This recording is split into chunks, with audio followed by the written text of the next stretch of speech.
আসসালামু আলাইকুম। আমি ফিক্সড ডিভাইস থেকে বলছি। আসলে আপনাদের অনেকেরই আর কি পোকো X3 প্রো অথবা বিভিন্ন মডেল আপডেট দেওয়া থেকে আপনাদের সমস্যা হয়, বিভিন্ন ধরনের সমস্যা হয়। কারো ওয়াইফাই চলে যায়, কারো আপনার এই সিম চলে যায়, আবার ফোন একেবারেই অফ হয়ে যায়। আজকে একটা ভিন্ন রকম একটা সমস্যা নিয়ে আসছি। পোকো X3 এটা অ্যাভেলেবেল হয়, যারা আর কি জানেন ওনারা বুঝতে পারবেন। এটার পোকো X3 প্রো, এটা অন করে দেখাচ্ছি। এটার সমস্যাটা হলো দেখেন, পোকো লেখা কিন্তু ঠিকই আসতেছে, ফুল রান হয় কিনা ওইটা একটু দেখেন। আসলে আপনার এই দেখেন,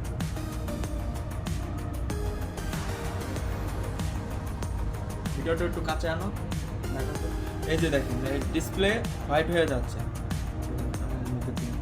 ডিসপ্লে হোয়াইট হয়ে যাচ্ছে। এটা হলো মেইনলি আপনার ডিসপ্লে ইস্যু না। অনেকে হয়তো বা আপনার অন্য বিভিন্ন দোকানে সারাক্ষণ ডিসপ্লে চেঞ্জ করবে কিন্তু কোনো কাম হবে না।